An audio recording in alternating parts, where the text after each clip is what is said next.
Apa, Euskal Herria, urte berri ondanoi. Korrika datorrela urten. Kriston ilusioa egiten dit niri korrika datorrenean. Eta ikuste duzuenez, martxan jarri naiz, eta nire burua prestatzen hasi naiz. Zen txantxa gutxi dago korrikan azken aldian. Eta gure hizkuntzaren aldeko eta AEKaren aldeko mobilizazio herrikoi, koloretsu, anitz, parte hartzaile eta alaia baino, korrikak azken aldian segama aizkorri ultrataia ematen du.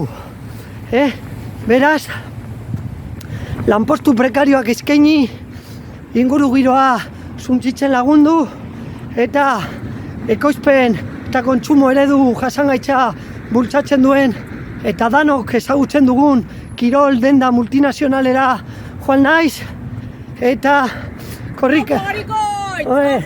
Apa maja, venga, gerarte! Eta korrikalariaren oinarrizko kita erosi dut. 400 euro, jata kontuk. Baina bestela ez zara inor, barre egiten dizute aurpegira.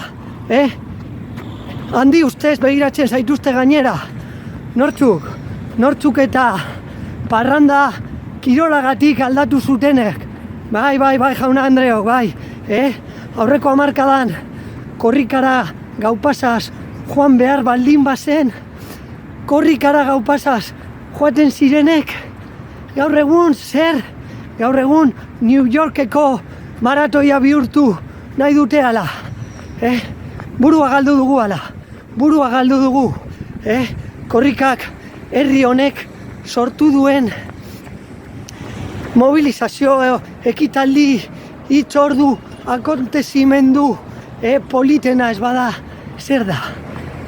Zuek ez dakit, baina nik behintzat korrika lagunak baditut, bai, korrikan, 2 urtean behin, baino ikusten ez ditudanak, hor, txandala jantzita, ez dut alarri dana emoten, eta beste gauza bat esango dizuet, euskara eta korrika, berandu gabiltzanean, edo norbait atzetik daukagunean bakarrik korrika egiten dugun ona, ere badelako.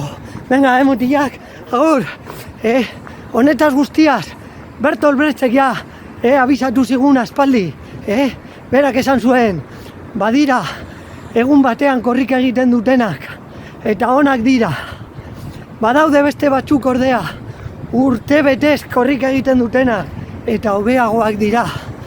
Beste batzuk aldiz, urte askotan egiten dute korrika, eta oso onak dira. Baina badira bizitza osoan korrika egiten dutenak. Hoiek dira arazoa. Haien